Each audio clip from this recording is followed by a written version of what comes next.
नमस्कार, मैं हूं रंजीत कुमार और शुरू हो चुका है देश का मूड मीटर।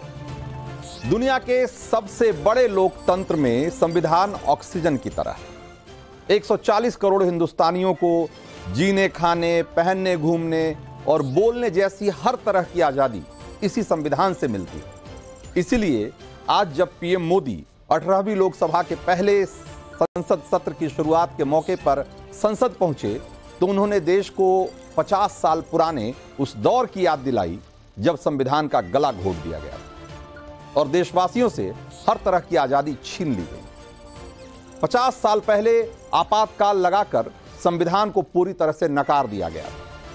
संविधान के हर हिस्से की धज्जियां उड़ा दी गई। देश को जेल खाना बना दिया गया था। लोकतंत्र को पूरी तरह दबा दिया गया।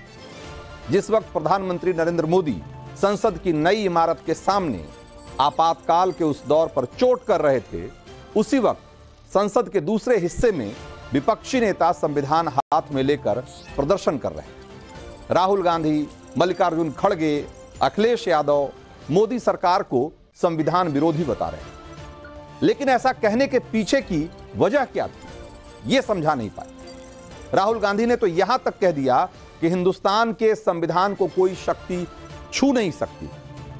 अब सवाल उठता है कि जब उन्हें इतना भरोसा है तो फिर उन्हें संविधान पर खतरा कैसे दिख रहा है?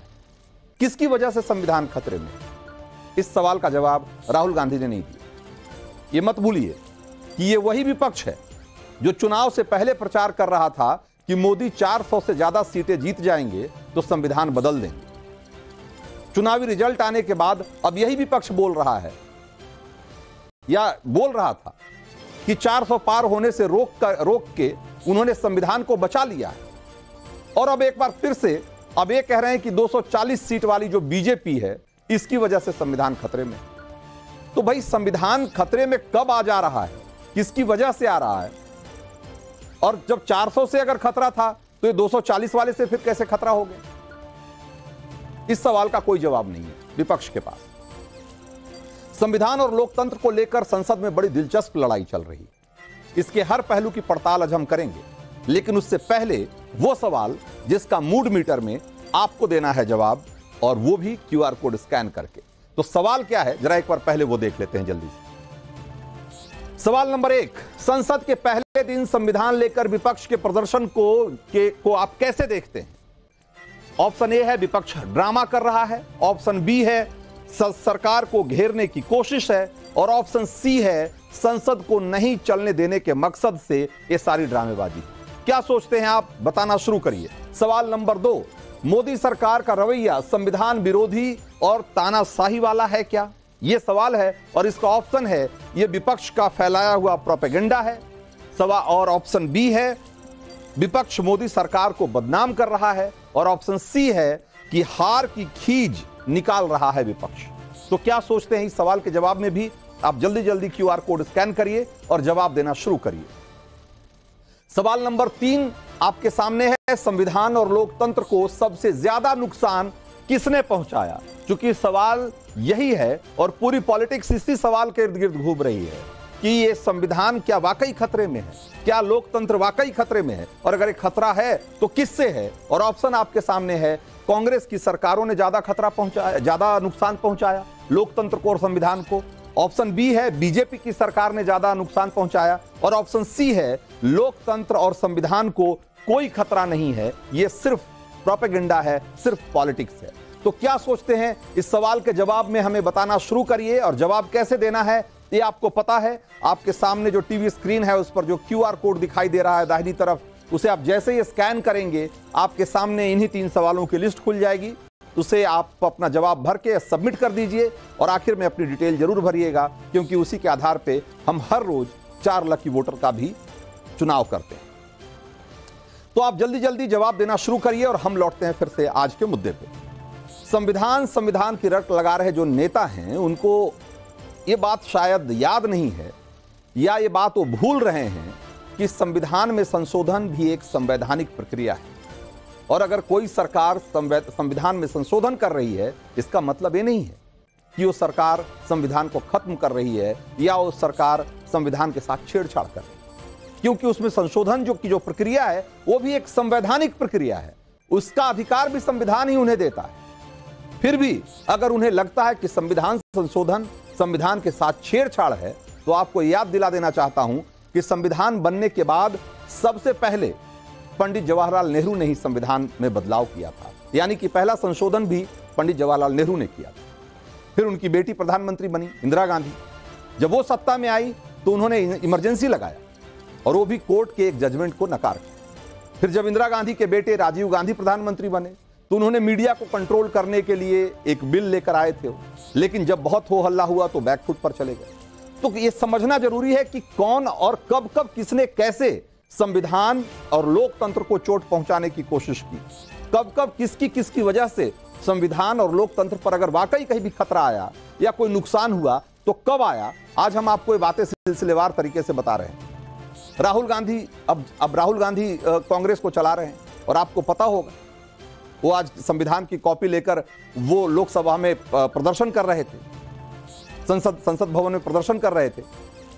लेकिन पता नहीं वो तस्वीरें आपके जेहन में है या नहीं कि राहुल गांधी जब एक एमपी थे तो मनमोहन सरकार की कैबिनेट में लिए गए फैसले को, एक ऑर्डिनेंस को उन्होंने सरेआम मंच से फाड़ दिया।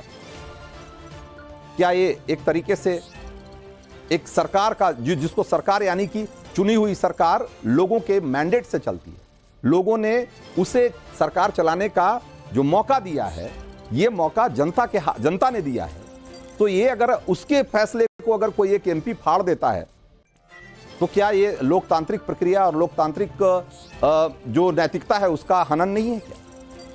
पिछले चुनाव में राहुल गांधी प्रचार कर रहे थे और वो कह रहे थे, हर भाषण में कह रहे थे कि अगर उनकी सरकार बनी तो देश में आर्थिक सर्वे कराएंगे, किसके पास कितनी संपत्ति है, कितने आभूषण हैं, कितनी जमीन है, कितना बैंक बैलेंस है, ये सब सरकार पता करेगी और उसके बाद सब संपत्ति का बंटवारा कर देंगे। ये प्लानिंग थी पूरी। अब राहुल गांधी को बताना चाहिए कि क्या वो बिना संविधान संशोधन के कर पाते क्या बिना संविधान में संशोधन के ये सब मुमकिन है क्या? और अगर ये ऐसा करते तो क्या वो संविधान के साथ छेड़छाड़ कर रहे होते? कोई केंद्र सरकार संविधान प्रेमी है या संविधान विरोधी है, लोकतंत्र प्रेमी है या लोकतंत्र विरोधी है, ये जानना हो तो आपको ये भी देखना चाहिए कि किस केंद्र सरकार ने कितनी बार और कैसी कैसी वजहों से एक चुनी हुई लोकतांत्रिक तरीके से चुनी हुई सरकार को उखाड़ कर फेंक दिया, बर्खास्त कर दिया सरकार। आपको सब क्लियर हो जाए। हम आपको कुछ आंकड़े दिखाते हैं, बताते हैं। देश में अब तक 132 बार अलग अलग वजहों से अलग अलग राज्यों में राष्ट्रपति शासन लगाया गया है। इनमें से करीब 90 बार राष्ट्रपति शासन तब लगा जब केंद्र में कांग्रेस की सरकार। 132 बार में से 90 बार कांग्रेस की सरकारों के समय में राष्ट्रपति शासन लगे और 50 बार राष्ट्रपति शासन तब लगा जब इंदिरा गांधी की सरकार थी। लेकिन इन आंकड़ों को सिर्फ ऐसे मत देखिए, अब जरा इन आंकड़ों के पीछे की हकीकत भी जानिए। इसके पीछे की वजह जानेंगे तो माथा ठनक जाएगा। कांग्रेस ने ज्यादातर उन्हीं राज्यों में राष्ट्रपति शासन लगाया जहां विरोधी पार्टी सत्ता में। कांग्रेस ने विरोधी पार्टी की सरकारों को एक तरीके से आर्टिकल 356 का इस्तेमाल करके उन्हें बार बार बर्खास्त किया, सिर्फ राजनीतिक वजहों से। पंजाब में 20 जून 1951 को राष्ट्रपति शासन लगाया गया था। 1959 में केरल की लोकतांत्रिक रूप से चुनी हुई सरकार को भी आर्टिकल 356 का इस्तेमाल करके बर्खास्त कर दिया गया था। दोनों ही राज्यों में तब कम्युनिस्ट पार्टी की सरकार थी और केंद्र की कांग्रेस सरकार ने सिर्फ इसलिए उनको बर्खास्त कर दिया क्योंकि वो कांग्रेस की सरकार नहीं थी। ऐसे कई मौके आए जब बहुत छोटी छोटी वजहों से लोकतांत्रिक तरीके से चुनकर आई राज्य की सरकारों को धारा 356 का इस्तेमाल करके, गलत इस्तेमाल करके उन्हें बर्खास्त कर दिया गया, उन्हें हटा दिया गया। कांग्रेस सरकार ने 1966 से लेकर 1977 के बीच 36 बार और 1980 से 84 के बीच 15 बार अलग अलग राज्यों में विपक्ष की सरकारों को गिराने के लिए राष्ट्रपति शासन लगाया। आपातकाल के बाद जब इंदिरा गांधी प्रधानमंत्री बनी तो एक झटके में 9 राज्यों में जहां पर की विपक्ष की सरकार थी, 9 राज्यों में उनकी सरकारों को बर्खास्त कर दिया। आप सोचिए कि क्या उस समय इस देश का लोकतंत्र, मैं कह रहा हूं कि सिर्फ आपातकाल की बात मैं नहीं कर रहा हूं, आपातकाल के अलावा भी ऐसे सैकड़ों मामले हैं, ऐसे सैकड़ों आपको उदाहरण मिल जाएंगे जबकि लोकतंत्र के साथ, देश की संविधान के साथ इस तरीके का भद्दा मजाक किया गया। संसद में संविधान की दुहाई देकर लड़ाई लड़ रहे हैं राहुल गांधी आज, और उनकी पूरी पार्टी भी आज एक तरीके से उनके साथ है। लेकिन क्या उन्हें याद नहीं कि शाहबानो मामले में क्या हुआ था?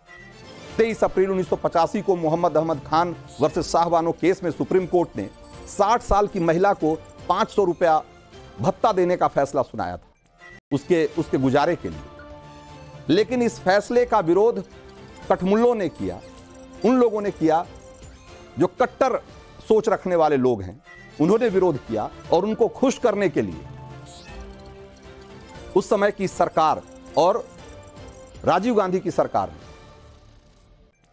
एक तरीके से, आप यूं कहिए कि ये इतना शर्मनाक चैप्टर है इस देश के लोकतंत्र के इतिहास का कि आप जब भी इसे पलटेंगे आपको शर्मिंदगी महसूस है।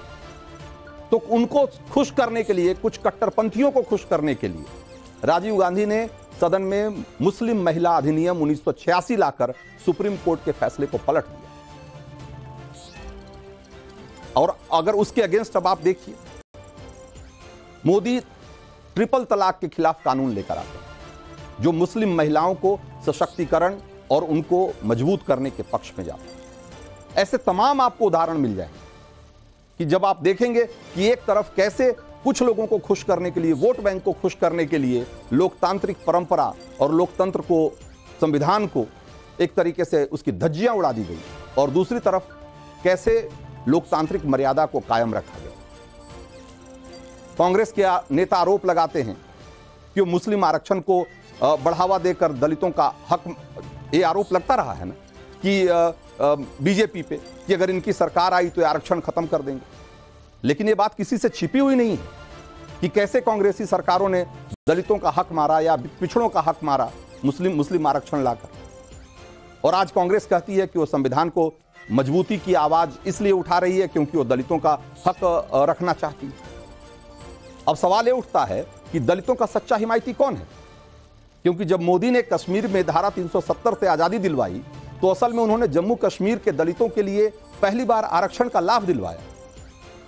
इतने सालों से जम्मू कश्मीर में दलितों को आरक्षण नहीं मिल रहा था, जबकि कांग्रेस समेत पूरा विपक्ष 370 हटाने के खिलाफ था। आज राहुल गांधी और खड़गे दलितों के हक की बात कर रहे हैं, उनके संवैधानिक हक की बात कर रहे हैं। लेकिन तमिलनाडु में जहरीली शराब कांड में क्या हुआ है आप लोग इससे वाकिफ होंगे। 57 लोगों की मौत हो गई और मरने वालों में ज्यादातर लोग अनुसूचित जाति, अनुसूचित जनजाति के लोग। लेकिन खड़गे और राहुल गांधी इस पर मुंह नहीं खोल रहे। तमिलनाडु में कांग्रेस डीएमके के साथ सत्ता में भागीदार है, इसलिए मौत के आंकड़ों पर अभी भी चुप्पी साधे हुए। विपक्षी नेता संविधान लेकर प्रदर्शन कर रहे हैं, तो उन्हें यह भी याद करना चाहिए कि संविधान के शिल्पीकार बाबा साहब ने पाकिस्तान में बसे अल्पसंख्यक हिंदुओं को भारत में नागरिकता देने के बारे में उन्होंने कहा था कि इसकी जरूरत है और इसे मिलना ही चाहिए, उनका वाजिब हक है। लेकिन सीए का विरोध करने वाले लोग कौन थे? क्या यह बात किसी से छिपी हुई है? राहुल के दोस्त अखिलेश भी संविधान की दुहाई दे रहे हैं, लेकिन आतंकी हरकत के आरोप में जो जेल गए लोग, उनको एक तरीके से, इस तरीके से खुली छूट दे देना, उन्हें रिहा कर देना, इस तरह के जो काम हुए, क्या ये कोई सामान्य बात है? अब संविधान के एक और पहलू की बात कर लीजिए। संविधान में फेडरलिज्म का जिक्र है। इसी फेडरल स्ट्रक्चर के तहत केंद्र और राज्य सरकारों के बीच शक्तियां बटी हुई है। केंद्र और राज्य दोनों की अपनी अपनी सीमाएं तय की गई हैं, उनके क्या अधिकार हैं इसको लेकर। लेकिन मोदी जब कोई भी फैसला लेते हैं तो ऐसा कहा जाता है कि ये फेडरलिज्म पर प्रहार है। ईडी, सीबीआई, इनकम टैक्स के अधिकारी जब भी कहीं जाकर छापा मारते हैं तो ये कहा जाता है कि भाई ये फेडरल स्ट्रक्चर के साथ संघीय ढांचे पे प्रहार कर रहे हैं। लेकिन ये सवाल तो उठता है ना कि आज बंगाल में चुनाव के बाद बीजेपी के नेता और कार्यकर्ता अपना घर बार छोड़कर बीजेपी के दफ्तर में शरण लिए हुए। उन्हें टीएमसी के सरकार और कार्यकर्ताओं से कितना खतरा है और किस तरीके से उन पर लगातार हमले हो रहे हैं, ये किसी से छिपी हुई है? क्या यहां लोकतंत्र मजबूत हो रहा है? ये सवाल क्यों नहीं उठाते विपक्ष के लोग कि भाई क्या चुनावी प्रक्रिया में या किसी दूसरी पार्टी को वोट देने का नतीजा यह होगा कि उनके ऊपर इस तरह के हमले किए जाएंगे? क्या यही लोकतंत्र को बचाने का यही तरीका है? ऐसे बहुत सारे सवाल हैं। जब लोकतंत्र और संविधान की बात की जाएगी तो इन सवालों को क्या दरकिनार कर दिया जाएगा? ये वो सवाल है जिसका कि आज हम जवाब लेने की कोशिश करेंगे। हमारे साथ कुछ खास मेहमान हैं, एक बार जरा उनका रुख कर लेते हैं। प्रेम शुक्ला हैं हमारे साथ, बीजेपी के स्पोक्स पर्सन हैं। ममता काले पॉलिटिकल एनालिस्ट हैं। राजकुमार भाटी हैं हमारे साथ, समाजवादी पार्टी के प्रवक्ता हैं। चंद्रमोहन शर्मा हैं, कांग्रेस के प्रवक्ता हैं। और तौसीफ खान हैं, पॉलिटिकल एनालिस्ट हैं, लेकिन टीएमसी का पक्ष कई बार रखते हैं टीवी पे। आप सब लोगों का बहुत बहुत स्वागत है। चंद्रमोहन शर्मा भाई, कांग्रेस के लोग संविधान और लोकतंत्र की इतनी चिंता कर रहे हैं आज की तारीख में। अभी पहले तो कह रहे थे कि 400 अगर पार हो गए तब संविधान नहीं बचेगा। अब फिर उन्होंने जब 240 आई तो उन्होंने कहा कि भाई अब संविधान बच गया क्योंकि हमने इनको 400 पार नहीं जाने दिया। आज फिर से संविधान लेकर आ गए कि फिर से संविधान खतरे में हो गया। तो इस संविधान में खतरे वाली राजनीति कब तक करते रहेंगे भाई? ये कांट की हांडी जो है कितनी बार चढ़ेगी?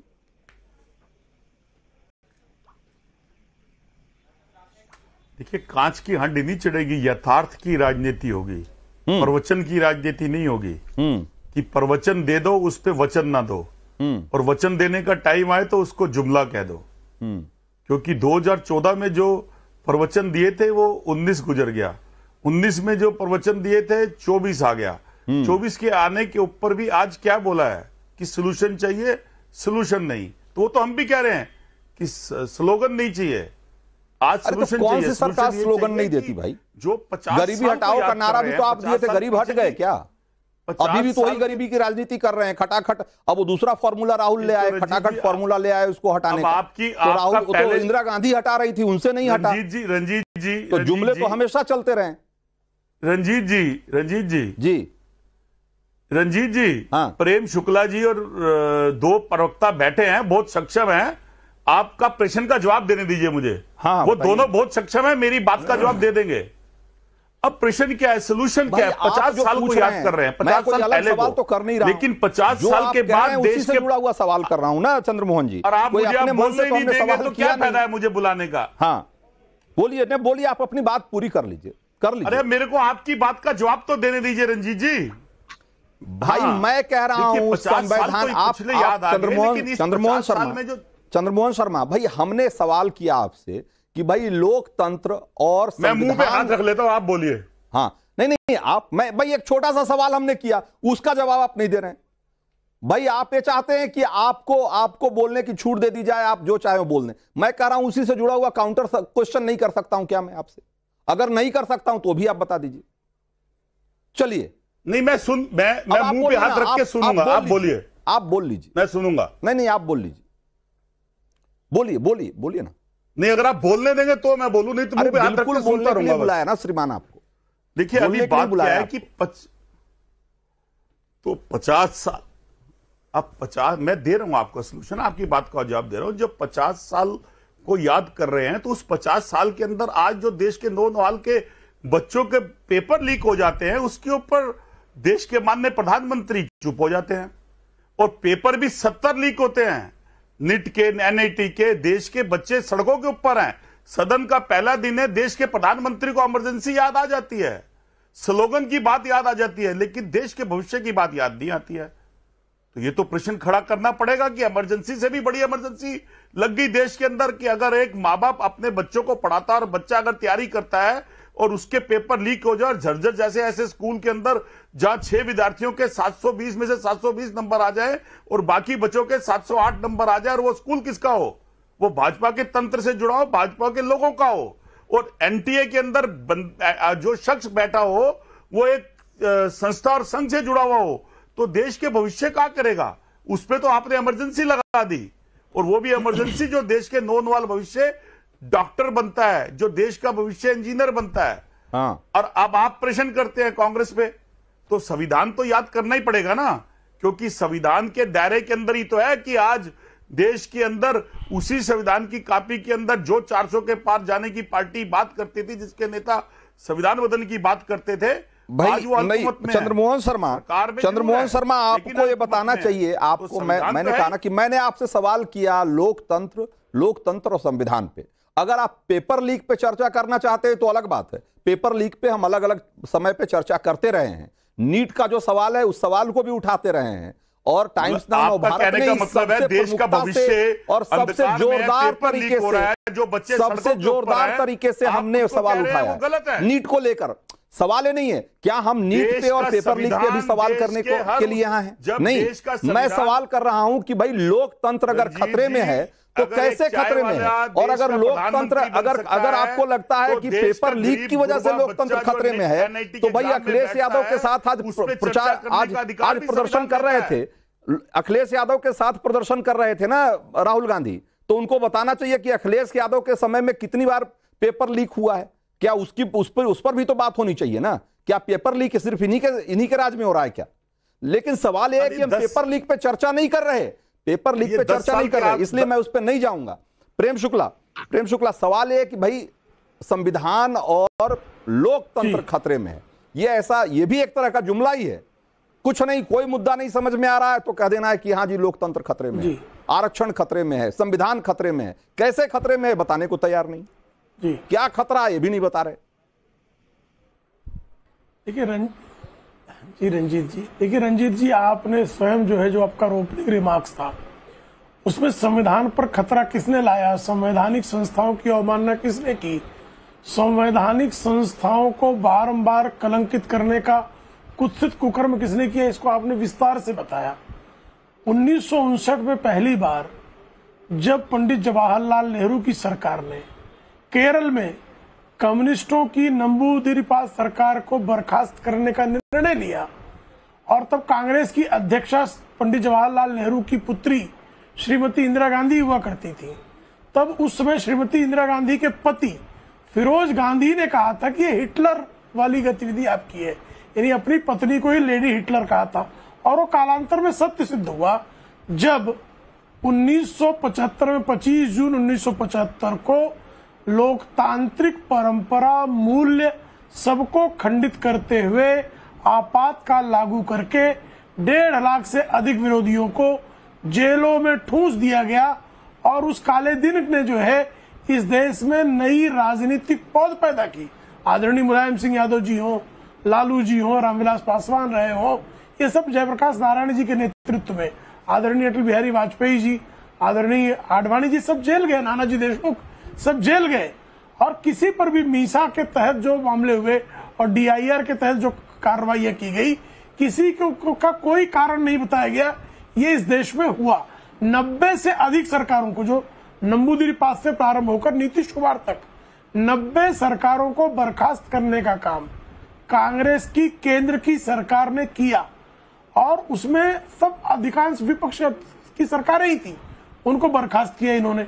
अभी आप ही ने बताया किस तरह से ये स्थिति पैदा की। श्रीमती सोनिया गांधी, संजय बारू की पुस्तक में जिसका उदाहरण दिया उन्होंने कि किस तरह से जो सारी प्रधानमंत्री कार्यालय की फाइलें थी, वो पुलोक चटर्जी नाम का ब्यूरोक्रेट नेशनल एडवाइजरी काउंसिल जो असंवैधानिक संस्था थी इस मामले में, उसकी अध्यक्षा होने के नाते श्रीमती सोनिया गांधी को दिखाया करता था। ये भारत का जो संविधान है जिसमें प्रधानमंत्री कैबिनेट का सर्वोच्च व्यक्ति है, प्रधानमंत्री मंत्री नियुक्त करता है, उसकी फाइलें ले जाई जाती थी। और राहुल गांधी का उदाहरण तो आपने दिया ही दिया। तो संवैधानिक मूल्यों को पतित करने सही का बात कार्य, नहीं, मैं कह रहा हूं कि ऐतिहासिक पृष्ठभूमि तो है ही उसकी। मैं कह रहा हूं कि आज भी अगर लोकतंत्र अगर खतरे में है, लोकतंत्र खतरे में है, तो लोकतंत्र कैसे खतरे में है भाई? ये तौसीफ खान को भी बताना चाहिए कि भाई अगर बंगाल में कोई बीजेपी को वोट दे देगा, आप उसकी हत्या करने लग जाएंगे, आप उसको मारने लगेंगे, उसको घर से भगाने लगेंगे, उसके घर पे बम फेंक देंगे, तो क्या लगता इससे संविधान की जीत हो जाएगी? इससे लोकतंत्र जीत जाएगा? क्या लोकतंत्र को जिताने का यही तरीका विपक्ष जानता है?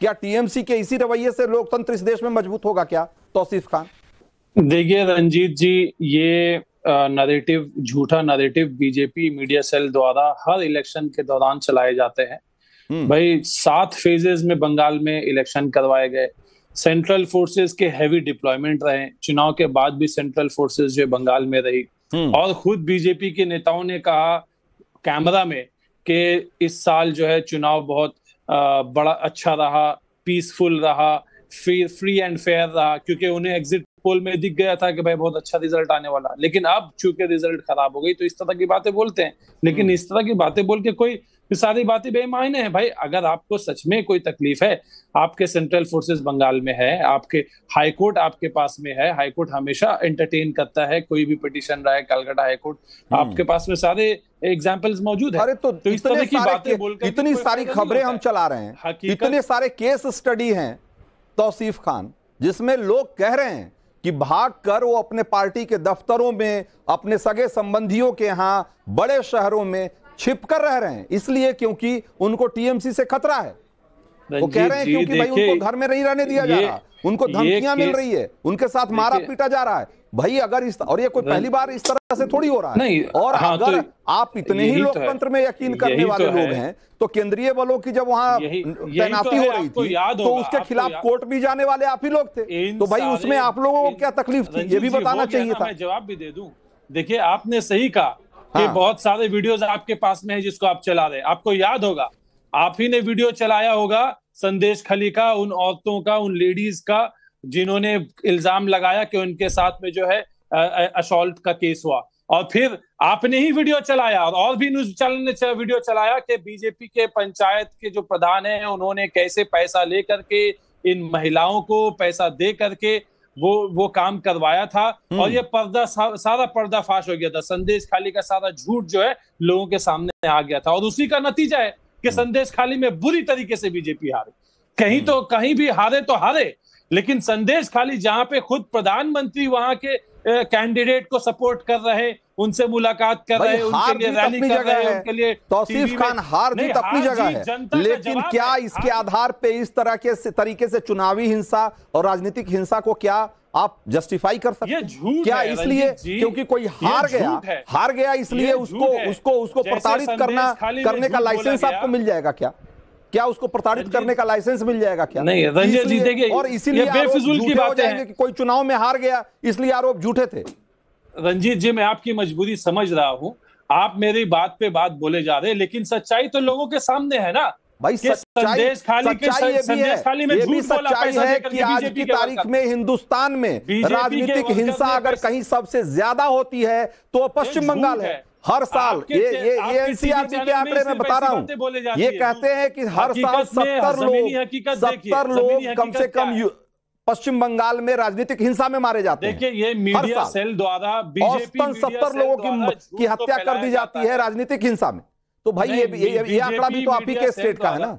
नहीं, बीजेपी मीडिया सेल द्वारा झूठ को फैलाया जाता है राजनीतिक हिंसा, और बीजेपी अगर हिंसा हो रही है तो तौसीफ खान मैं बीजेपी का मीडिया सेल से आंकड़े नहीं लेकर बता रहा आपको। ये आंकड़े जो रिपोर्टेड क्राइम है, जो रिपोर्टेड पॉलिटिकल वायलेंस है, उसके आधार पे मैं बता रहा हूं। और कोई मीडिया सेल चलाने का काम नहीं हो रहा है यहाँ जब मैं कोई बात कोट कर रहा हूं तो पूरी तरीके से तथ्यात्मक है और एकदम सही है, इसमें कोई दो मत नहीं है।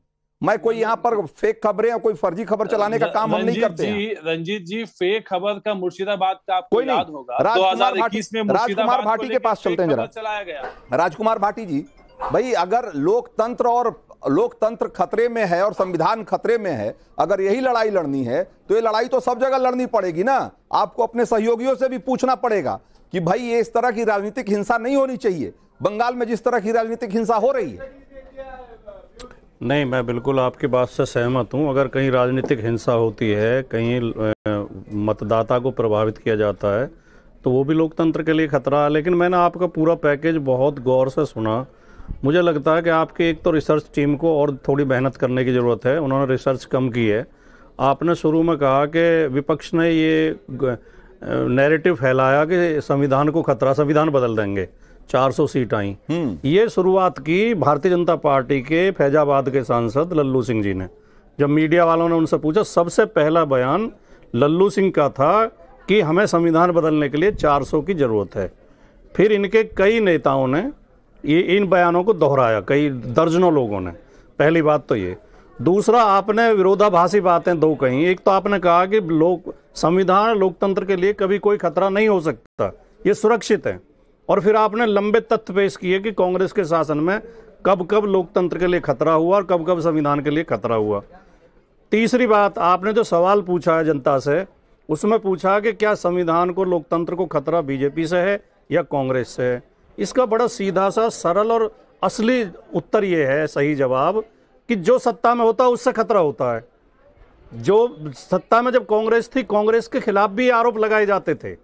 हमारी पार्टी के लोग भी जेल गए थे, हमारे नेता भी जेल गए थे, जैसे प्रेम शुक्ला जी ने बताया, दूसरे लोग भी गए थे। जब सरकार में जो होता है, अगर वो लोकतंत्र और संविधान को नुकसान पहुंचाने का प्रयास करता है, तो विपक्ष का धर्म बनता है कि उसके खिलाफ आवाज उठाए, जनता को जागरूक करे। बताना चाहिए ना भाटी जी, बताना चाहिए ना कि ऐसा कौन सा काम कर रही है आज की तारीख में बीजेपी की सरकार जिससे कि संविधान और लोकतंत्र खतरे में पड़ जा रहा है। संसद में जो आपको बताना चाहिए ना, संसद में जो आज चित्र देखने को मिला कि निर्वाचित सांसद हाथ में संविधान की प्रतियां लिए हुए थे, और आपके चैनल पर भी और दूसरे तमाम चैनलों पर भी संविधान पर आज चर्चा हो रही है, तो ये भारतीय लोकतंत्र के लिए बहुत शुभ संकेत है। बहुत अच्छी बात, हर भारतीय को गर्व होना चाहिए। वो आपको, आप मुद्दे चुनने के लिए स्वतंत्र हैं, लेकिन मुद्दे ऐसे भी तो होना कि जिसका कोई मतलब हो। इसलिए कि सिर्फ आप संविधान की कॉपी आप उठा के लहरा सकते हैं, इसलिए लहराने लग गए और एक माहौल बना दिया कि संविधान खतरे में है, नहीं, लोकतंत्र खतरे में है। भाई लोकतंत्र, अगर ये लड़ाई असली मुद्दों पे हो तो ज्यादा बेहतर है। भाई इस मुद्दे पे क्यों नहीं लड़ाई हो रही है कि पश्चिम बंगाल में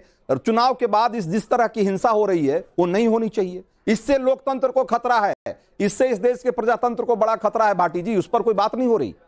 नहीं, मैं जो दूसरी बात कह रहा हूं, आपने ठीक से सुनी नहीं मेरी बात। हाँ, अगर सांसदों के हाथ में संविधान है और संविधान पर चर्चा हो रही है, तो हर देश प्रेमी को प्रसन्नता होगी, और जिनके मन में खोट है उन्हें दिक्कत होगी, वो उस पर सवाल उठाएंगे, कुतर्क करेंगे।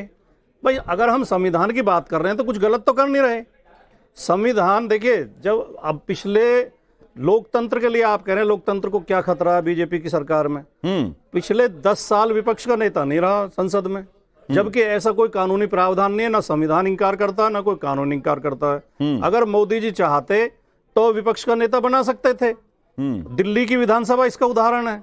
भारतीय जनता पार्टी के कुल तीन विधायक आए थे, केवल 3, फिर भी आम आदमी की पार्टी की सरकार ने उन्हें विपक्ष के नेता का पद दिया और तमाम सुविधाएं दी जो लोग तो उसमें कही जाती संविधान में व्याख्यायित हैं कि विपक्ष के नेता को कैबिनेट मंत्री का दर्जा होता है, तमाम सुविधाएं दी गई। ये अवसर मोदी जी के पास भी था। 10 साल उन्होंने भारी बहुमत की सरकार चलाई है, उनका पार्टी का भी पूर्ण बहुमत था और उनके जो गठबंधन का काफी अच्छी सीटें थी। तब उनके पास अवसर था कि वे अपने आप को उदार हृदय व्यक्ति प्रस्तुत करते, ये साबित करते कि उनके लोकतंत्र में आस्था है, विपक्ष का सम्मान करते हैं, संविधान में आस्था है, वो विपक्ष के नेता का पद देते, विपक्ष का सम्मान करते। वो तो 10 साल विपक्ष को धमकाते रहे। लेकिन मैं कह रहा हूं कि एक लोकतांत्रिक मर्यादा का पालन नहीं किया। एक मिनट के लिए मैं मान भी सकता हूं, लेकिन उस मर्यादा का पालन नहीं करने से कोई लोकतंत्र या संविधान खतरे में आ गया, ऐसा तो नहीं माना जा सकता। पहली बात, मैं कह रहा हूं कि संविधान को खतरा जिस बात से है वो मुद्दा है जो बंगाल में है, वो है चुनावी हिंसा, वो चुनाव के बाद होने वाली हिंसा, जिस पर कि जो आपकी दुखती रग है उस पे हाथ रखते हैं तो नहीं, हमारी दुखती रग नहीं है, मैं लेते हैं, आप उस पर बात ही नहीं करना चाहते।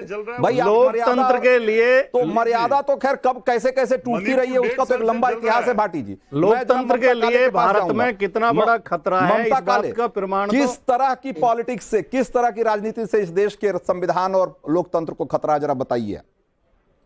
धन्यवाद रंजीत जी। दुख की बात तो ये है कि जिन लोगों ने इस देश के अंदर 80 बार संविधान बदला है, जिन लोगों ने इस देश के अंदर इमरजेंसी लगाई है, आज वो संविधान को हाथ में लेकर के संविधान बचाने की दुहाई दे रहे हैं। ये तो वही वाली बात हो गई ना कि 900 चूहे खा करके बिल्ली हज को चली। जैसा आपने बताया कि इस देश के अंदर 90 बार राष्ट्रपति शासन लगा करके कांग्रेस की सरकार ने चुनी हुई सरकारों को पलट दिया, उसके अलावा, और वो भी अपने विरोधियों की। उसके अलावा शाबानो केस के बारे में आपने बात किया। शर्म की और दुख की बात यह है कि जब इस देश ने अपना संसद भवन बनाया तो इसी विपक्ष ने खड़े होकर के नारेबाजी करके संसद का असम्मान किया, विरोध किया।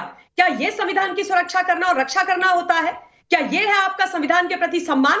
और ये लोग जो कह रहे हैं कि हम संविधान की प्रतियां लेकर के आज संविधान में गए हैं और हम बड़ा संविधान बचाने की बात कर रहे हैं, मैं इनसे ये बोलना चाहती हूँ कि संविधान को दिल में रखिए, संविधान की के प्रति इज्जत रखिए, इस तरीके का तमाशा और नौटंकी मत कीजिए। और अभी राजकुमार भाई ने क्या बोला कि पिछले 10 सालों में विपक्ष को एलओपी का दर्जा नहीं दिया। 1/10 जब स्ट्रेंथ होती है तब जाकर के एलओपी का दर्जा मिलता है राजकुमार भाई। नहीं, ऐसा कोई नियम नहीं है ममता जी। ये बिल्कुल नियम है, ये नियम है। और दोनों बार, पहली बार 44 और दूसरी बार 52 एमपी मिले थे कांग्रेस पार्टी को, तो भैया किस खुशी में दे दें एलओपी का दर्जा? आप मुझे बताइए, किस खुशी में एलओपी का दर्जा दे दें, है ना? 543 में से मिनिमम 55 चाहिए थे ना एमपी, दोनों बार नहीं लाए, इस बार 99 लाए। बनाइए ना शौक से एलओपी। और दूसरी बात, आप लोगों ने तो अभी तक, यानी कांग्रेस पार्टी ने और पूरे इंडिया अलायंस ने एलओपी अपना तय नहीं किया है। आप लोग तमाशा वहां पर कर रहे हो। मतलब मुझे इतना दुख होता है, एक महिला होने के नाते एक चीज और बोलना चाहती हूं कि जब महिला आरक्षण बिल के बारे में बात हो रही थी, तब यूपीए की सरकार में कैसा तमाशा पूरे विपक्ष ने किया था, मार्शल आउट एमपी कराने आरंभ कर दिए थे। यह है आपका संविधान के प्रति सम्मान। इस तरीके से इस देश के अंदर संविधान बचाया जाएगा? इमरजेंसी में आपने पूरे देश को जेल बना करके रख दिया, लोगों को जेल के अंदर ठूसना आरंभ कर दिया। मीडिया के ऊपर आप लोगों ने किस प्रकार से कुठाराघात किया, किस प्रकार से राजीव गांधी जी उन मीडिया हाउसेज में जाकर के छापे मरवा देते थे जो उनके खिलाफ कुछ सच बोल देते थे। वो संविधान का विरोध नहीं है, संविधान का अपमान नहीं है। आज जब इस देश के अंदर संविधान के हिसाब से सरकार चल रही, तो आप कह रहे हैं कि संविधान का सम्मान हो रहा है। और एक चीज बहुत जरूरी बता देना चाहती हूं, प्रधानमंत्री नरेंद्र मोदी जी ने ही संविधान दिवस 26 नवंबर को मनाना आरंभ किया है। विपक्ष ने किया क्या? ठीक है, ये एक प्रतीकात्मक, हाँ ठीक है, वो एक बहुत ये प्रतीकात्मक कदम है और ये होना चाहिए, इसका ठीक है। लेकिन जो आपने इसके पहले जो बात कही ना, सबसे शुरुआत में जो बात कही, मुझे लगता है वो सबसे इंपॉर्टेंट बात आपने कही कि संविधान दिल में होना चाहिए। उसको एक पॉलिटिकल टूल की तरह ऐसे हाथ में लेके लहराने से संविधान मजबूत हो जाएगा, लोकतंत्र मजबूत हो जाएगा। मुझे नहीं लगता है कि ये कोई सही अप्रोच है, ये कोई सही तरीका है। जरा एक बार लोगों से भी हमने जो सवाल किया था उसका क्या जवाब है, जरा एक बार देखना चाहिए। हमने पूछा था कि क्या संसद के पहले दिन, माफ करिएगा, कि संसद के पहले दिन संविधान लेकर विपक्ष के प्रदर्शन को आप कैसे देखते हैं? तो इसके जवाब में लोग क्या कह रहे हैं, उसमें 51% लोग कह रहे हैं कि विपक्ष ड्रामा कर रहा है, 51% लोग मानते हैं, 10% लोग कहते हैं कि ये सरकार को घेरने की कोशिश है, और करीब 38% लोग कहते हैं कि ये संसद को चलने नहीं देना चाहते हैं, ये इनका मकसद है और इसीलिए इस तरह की ड्रामेबाजी हो रही है। जरा दूसरा सवाल दिखाइए, उसके जवाब में लोग क्या कह रहे हैं। हमने पूछा था कि मोदी सरकार का रवैया क्या संविधान विरोधी और तानाशाही वाला है, ये हमने पूछा और इसके जवाब में 60% लोग कह रहे हैं कि ये विपक्ष का फैलाया हुआ प्रोपेगेंडा है। 27% लोग कह रहे हैं कि विपक्ष मोदी सरकार को बदनाम कर रहा है और चुनाव में हार की खींच निकाल रहा है विपक्ष। ऐसा मानने वाले लोग करीब 13%, 13.5% हैं। और सवाल नंबर 3 हमने पूछा था कि संविधान और लोकतंत्र को सबसे ज्यादा नुकसान किसने पहुंचाया, तो कांग्रेस की सरकारों ने, ऐसा मानने वाले लोग करीब 84.5% लोग हैं और करीब 12% लोग हैं ये कहते हैं कि संविधान और लोकतंत्र को कोई खतरा नहीं है, ये सब सिर्फ पॉलिटिकल बातें हैं और कुछ नहीं। और बीजेपी की सरकार से खतरा हो सकता है, ऐसा मानने वाले लोग 2.3% लोग हैं। ये है लोगों की राय, कम से कम हमारे जो दर्शक देख रहे हैं उनकी राय यही है। चंद्रमोहन शर्मा, लोगों की राय में सबसे ज्यादा अगर खतरा किसी को है, अगर माफ करिएगा लोकतंत्र और संविधान को है, तो वो है कांग्रेस से। 85% लोग मानते हैं कि सबसे ज्यादा खतरा कांग्रेस से ही है, फिर भी आप कह रहे हैं कि खतरा बीजेपी से। देखिए, बिल्कुल अगर लोगों की बात में आपके जनमत की बात ली होती तो देश की सरकार जो 400 के पार जाने की बात करती थी आज अल्पत में ना होती। और आज अल्पत में होने की जिस संविधान की बात करते हैं उसी संविधान को तो बार बार तार करा। मेरी बहन बैठी है, महिला है, अभी तो संदेश खाली का तो टीएमसी के नेता ने बता ही दिया, लेकिन वो महिला होते उनका दर्द मणिपुर पे नहीं आता है क्योंकि वो भाजपा की महिला है। और मणिपुर के अंदर एक कारगिल के जवान की पत्नी के साथ जो निर्मम घटना हुई, उसके ऊपर भाजपा की महिला का दिल तो पसीजेगा नहीं, क्योंकि वो संविधान भाजपा का है, वो संविधान देश का नहीं है। अगर देश का संविधान होता तो देश के प्रधानमंत्री, देश के शीर्ष नेतृत्व तो 1.5 साल में एक बार तो कोई शब्द बोलते, मुंह में दही तो ना जमाते। अगर आज भी बोले तो क्या बोले, मैंने क्या बात बोला कि सॉल्यूशन और स्लोगन, आज भी स्लोगन दे के चले गए, देश को सॉल्यूशन नहीं दिया। वो सॉल्यूशन ये कि देश में संविधान का डर किसने पार डाला, देश के अंदर उज्जवल और बढ़ते हुए भविष्य नौनवाल के पेपर लीक के ऊपर प्रश्नचिन्ह खड़े हुए, पेपर लीक हुए, उस पर कार्रवाई पे नहीं बोले। 1.5 साल के ऊपर मणिपुर जलता रहा, नग्न महिलाएं घुमाई गई, उस पे नहीं बोले। जो ट्रेनों का नित नए आप भी तो ऐसे होते रहे बोल रहे हैं ना, मंत्री का मोह बढ़ता चला गया, उसको आप भी तो ऐसे ही सेलेक्टिवली बोल रहे हैं ना चंद्रमोहन शर्मा। के हमले जम्मू कश्मीर में बढ़ते गए, उस पे नहीं बोले।